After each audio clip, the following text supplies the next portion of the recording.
Seu problema não é a falta de ambição, mas é a ambição pelas coisas erradas.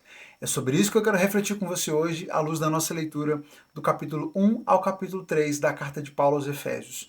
E eu quero começar pelo finalzinho da nossa leitura de hoje, no último trecho do capítulo 3, Paulo escreve assim: Toda a glória seja a Deus, que por seu grandioso poder que atua em nós, é capaz de realizar infinitamente mais do que poderíamos pedir ou imaginar. A Ele seja a glória na Igreja e em Cristo Jesus por todas as gerações, para todo o sempre. Amém. Que texto inspirativo e que passagem mal compreendida. Talvez essa seja uma das passagens mais mal compreendidas das Escrituras. Porque quando as pessoas leem uma afirmação como essa, são muito cativadas pela ideia de poder acessar o poder de Deus e ter acesso a esse poder tão grandioso que pode fazer em nós infinitamente mais do que poderíamos pedir ou imaginar. E o que talvez a maioria das pessoas não pare para refletir é que quando Paulo se refere ao fato de que Deus é poderoso para fazer infinitamente mais do que poderíamos pedir ou imaginar, ele não se refere à nossa falta de imaginação, à nossa falta de ambição, à nossa falta de cobiça, de pensar em coisas grandiosas, mas ao fato de que, na maioria das vezes, nós olhamos para Deus e buscamos nele e esperamos dele coisas tão pequenas e tão contrárias à sua vontade e não passa pela nossa cabeça as coisas que realmente importem ao Senhor, que de fato Ele queira fazer. Talvez você esteja passando a sua vida inteira buscando no Senhor coisas que Ele não quer te dar, que para Ele não há nenhuma vantagem em te conceder, e que talvez sejam coisas que sejam nocivas, que sejam ruins para você, e nem tenham passado pela sua cabeça as coisas tão maravilhosas, incríveis, que Ele pode fazer, que estão acessíveis e que sejam de fato a vontade dEle. O seu problema talvez não seja a falta de ambição, mas o fato de que você está tomado por ambições que são erradas, por cobiças que vão contra a vontade, contra o melhor plano de Deus para a sua vida. E infelizmente, essa é a verdade para muitos cristãos. Recentemente o David Leonardo está sempre alguma polêmica, falando alguma bobagem na internet, e ele estava num podcast, ele estava falando sobre os planos de Deus. E nesse pequeno trecho ele dizia que se você faz um plano e esse plano cabe no seu orçamento, esse plano não é de Deus. Ele aprendeu isso, que o plano é de Deus quando tem o fator do milagre. Então ele tem que sempre colocar na planilha dele a linha do milagre, porque se o plano couber no planejamento dele, então não é plano de Deus, então não vai dar certo. Todas as vezes que ele planejou e o plano cabia nas forças, no orçamento dele, deu errado, então não era de Deus. Percebe como as pessoas têm dificuldade de entender o que significa esse infinitamente mais, esse a mais de Deus? Porque a nossa visão é limitada demais. Nós, seres humanos, somos muito tendenciosos a olhar para o milagre, para a conquista, para o infinito, como a conquista de mais e mais e mais bens, vitórias, notoriedade, fama. Para a gente, ter mais é ter mais do que nós já temos. Então, mais dinheiro, mais fama, mais admiração. Quando o Senhor nos desafia a entender que desejar mais e ter mais é ter outras coisas além daquelas que estão ocupando a nossa mente, que talvez estejam dominando o seu coração. E eu quero te mostrar esse raciocínio voltando para o nosso texto. Paulo começa o capítulo 1 falando o seguinte, olha, antes de tudo, Deus nos escolheu em Cristo. Antes mesmo de toda a criação, Deus já tinha nos escolhido, nos predestinado para sermos adotados como filhos por meio de Jesus Cristo. Ele comprou a nossa liberdade com o sangue de Jesus. Ele pagou com o sangue de Jesus a nossa liberdade, nos fez filhos adotivos e perdoou os nossos pecados. Antes de tudo, o Senhor já havia nos escolhido. E agora, Paulo vai seguir dizendo, né? Deus nos revelou a sua vontade secreta. E ele usa essa expressão para falar de vontade secreta, para se referir ao fato de que essa sempre foi a vontade de Deus, mas que não estava tão explícita, não estava tão clara. E ele está se referindo à participação dos gentios nesse plano de Deus. Porque, afinal de contas, por mais que esse plano estivesse presente, sempre esteve presente, lá em Abraão, quando o Senhor disse que Abraão seria bênção para todas as nações, hoje claramente nós olhamos para trás e vemos que é verdade, olha, Deus já estava falando sobre os gentios, sobre todos os povos da terra. Mas isso é algo que não ficou claro para os judeus até Jesus e até o ministério de fato ter levado, o ministério de Paulo, dos apóstolos, ter de fato conduzido o evangelho aos gentios. Por isso ele vai se referir a esse mistério, era algo que não tinha ficado tão claro. Agora Deus nos revelou essa vontade secreta. O plano é esse. No devido tempo, ele reunirá sob a autoridade de Cristo tudo que existe no céu e na terra. Além disso, em Cristo, nós nos tornamos herdeiros de Deus. Esse era o plano. Reunir sob a autoridade de Cristo todos, de todos os povos, tudo que está debaixo dessa criação, debaixo da autoridade de Jesus, sob a autoridade de Jesus, e nós nos tornarmos herdeiros do Senhor. Ainda no capítulo 1, ele vai falar sobre como ele vinha orando por esses irmãos de Éfeso. E ele diz o seguinte: eu oro por vocês. Olha, sempre que eu me lembro de vocês, eu oro. Presta bem atenção nos motivos pelos quais Paulo ora em favor desses irmãos. Eu peço a Deus, o Pai glorioso de nosso Senhor Jesus Cristo, que lhes dê sabedoria espiritual e entendimento para que cresçam no conhecimento dele. Ele está orando por esses irmãos, pedindo para que eles tenham crescimento espiritual, para que eles tenham entendimento, conhecimento de Deus. Me diz uma coisa, quando foi a última vez que você pensou sobre o infinitamente mais de Deus e pensou, tá aí, Deus é tão poderoso que ele podia me ajudar a conhecê-lo melhor, que ele podia me dar sabedoria espiritual para que eu pudesse conhecê-lo bem? Normalmente não é isso que passa pela sua cabeça, não é isso que passa pela minha cabeça, pela nossa cabeça.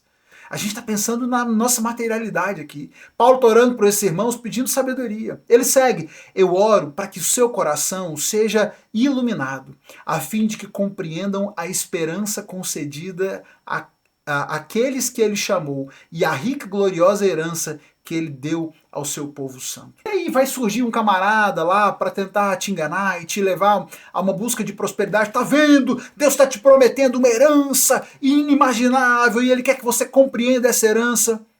Deixa eu lançar uma informação para te fazer refletir. Paulo estava preso quando ele escreveu essa carta.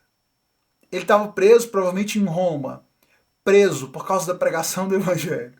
E está dizendo para eles, olha, eu oro para que vocês compreendam a esperança que Deus concede a vocês, para que vocês entendam a herança que Deus deu, a rica e gloriosa herança que ele deu ao seu povo santo, que não tem nada a ver com riqueza, não tem nada a ver com ouro, com prata, com a casona, com trabalho top, com vale alimentação de 5.000 reais.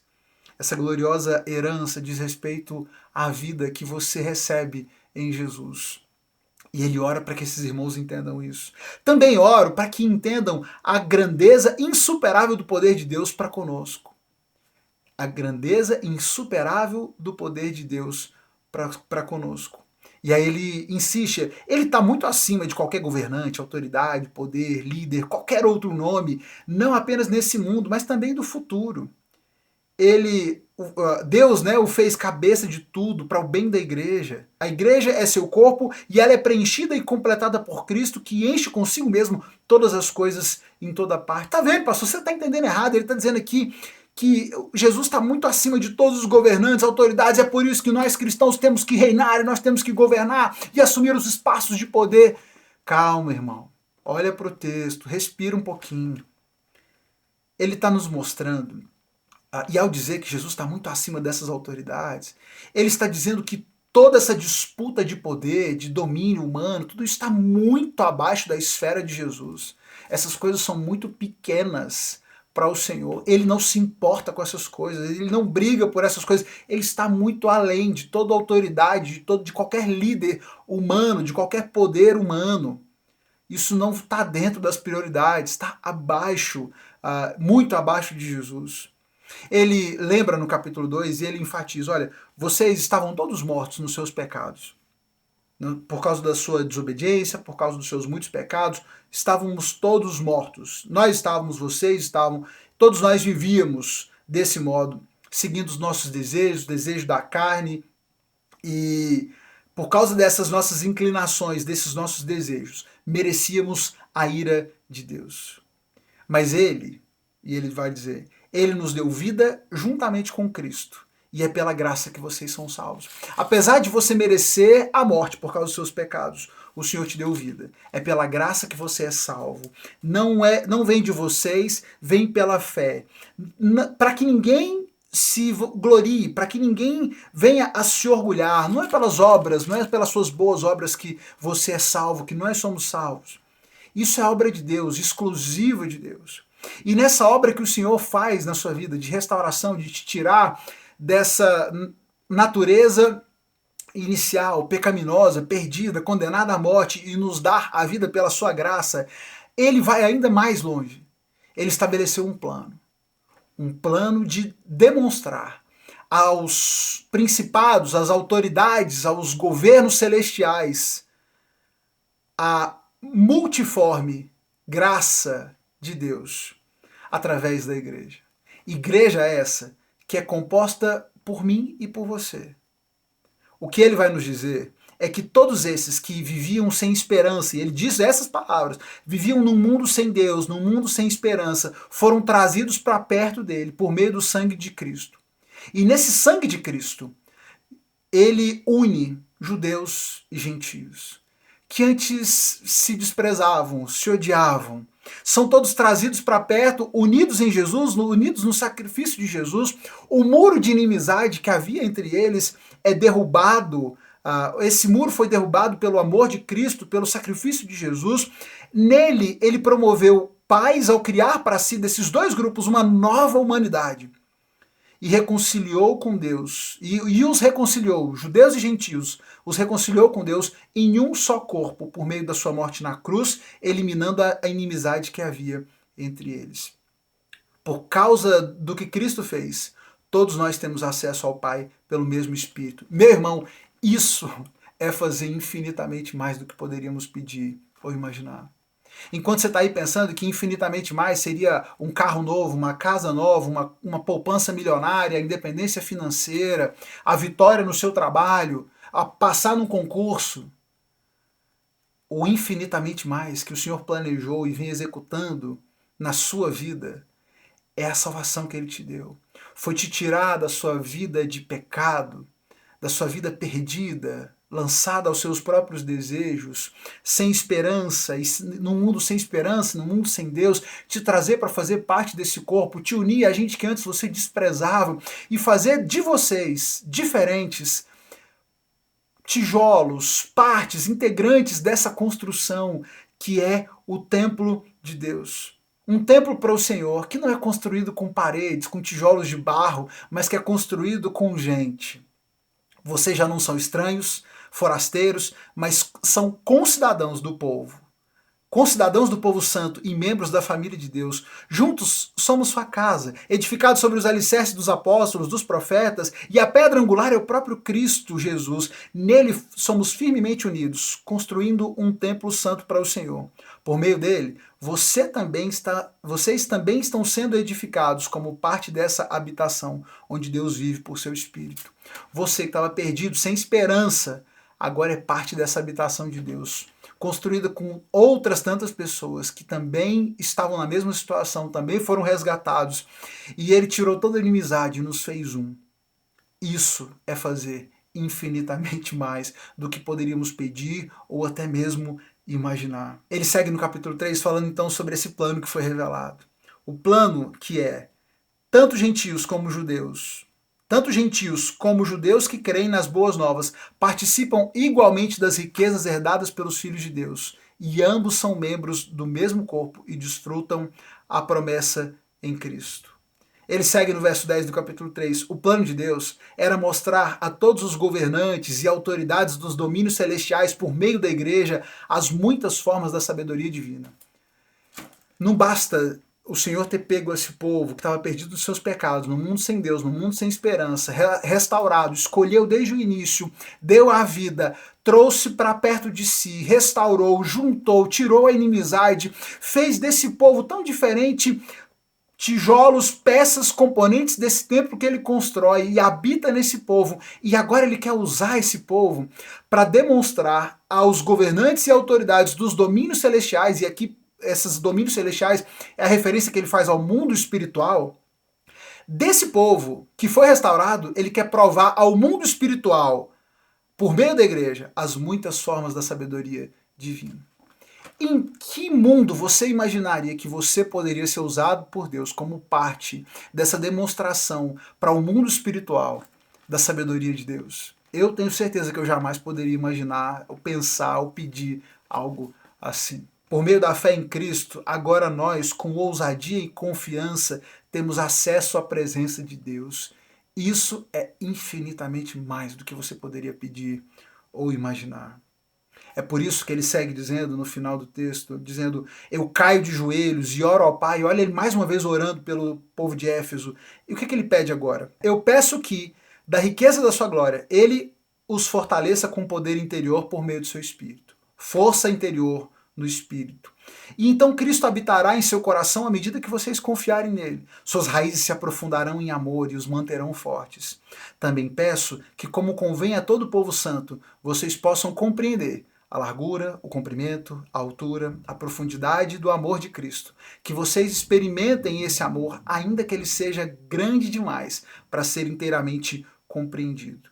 E então vocês serão preenchidos com toda a plenitude de vida e poder que vem de Deus. Paulo continua nos mostrando que temos coisas muito mais preciosas para pedir do que a riqueza de amanhã, a prosperidade que temos desejado, a influência, o poder sobre esse mundo. Não é tomando poder aqui nessa dimensão pequena e exercendo cargos públicos aqui que nós vamos fazer isso.